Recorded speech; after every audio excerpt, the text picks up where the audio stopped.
আসসালামু আলাইকুম প্রিয় দর্শক, আজকে আমি কাঁচকলা, টক বড়ই ও তেঁতুল দিয়ে সুন্দর একটি ভর্তা তৈরি করে দেখাবো।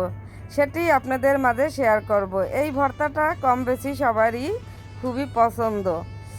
এখানে আমি কিছু কাঁচা বড়ই নিয়েছি, টক বড়ই, এবং নিয়েছি কাঁচকলা একটি, তেঁতুল, কাঁচামরিচ এবং বোম্বাই মরিচ। এ দোনোটাই দিতে হবে ঝাল ফ্লেভারের জন্য। নিয়েছি কিছু ধনিয়া পাতা কুচি। এখন আমি বড়ইগুলো আস্তে আস্তে করে শিলপাটায় থেতলে নিব। এটা আপনারা চাইলে কেউ হাম্বল দিস্তা কিংবা কুটুনিতেও এটি ছেঁচে নিতে পারেন, কিন্তু যাদের নাই তারা কি এই ভর্তাটা খাবে না, তাই তারা এইভাবে শিলপাটায় ছেঁচে এই ভর্তাটা বানিয়ে দেখবেন। খুবই একই টেস্ট, খুবই একটি মজাদার ভর্তা হবে, খেতে খুব ভালো লাগবে।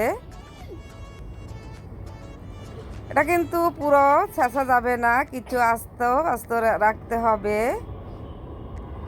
আমি সেম কাঁচকলাটাও একইভাবে থেতলে নিব। পুরাটা মিহি করা যাবে না, বাটাবাটি করা যাবে না, শুধুমাত্র থেতলে নেওয়া ছাড়া। একটু কষ্ট তো হবেই লাফালাফি করে থেতলে নেওয়ার সময়। ধৈর্য সহকারে আমাদের এগুলো করতে হবে। আমার থেতলে নেওয়া দোনোটাই হয়ে গেছে।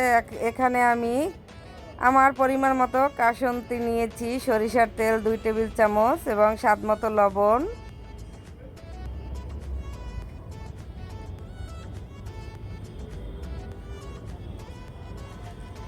আমি এখানে স্বাদ মতো লবণ দিয়ে একটু লাড়িয়ে চাড়িয়ে তেঁতুল দিয়ে একটু চামচ দিয়ে চেপে চেপে টকটা বের করে নিব।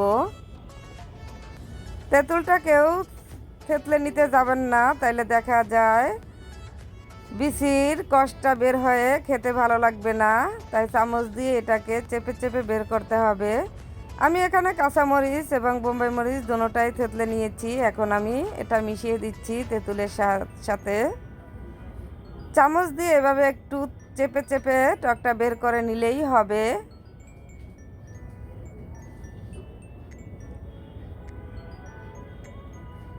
বোম্বাই মরিচ দেওয়ার কারণে খুবই একটি ফ্লেভার এসেছে, আর খেতে তো ভারী মজা হবে।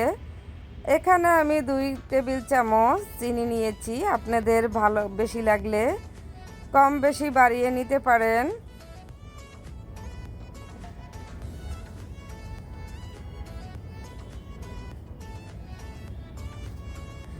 এই সম্পূর্ণগুলো মেশানো হয়ে গেলে তারপরে দিতে হবে ধনিয়া পাতা এবং কাঁচকলা দিয়ে ভালোভাবে আস্তে ধীরে মেশাতে হবে।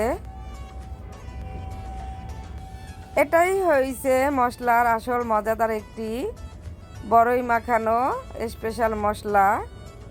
ফ্লেভার বের হয়ে গেছে। এখন আমি কাঁচকলা এবং বড়ই দুটোটাই দিয়ে আস্তে আস্তে করে মেখে নিব।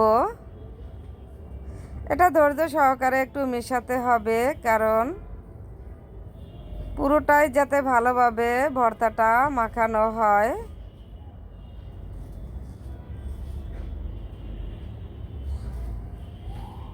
আমি এখন থেতলে নেওয়া বড়ইগুলো দিয়ে দিব।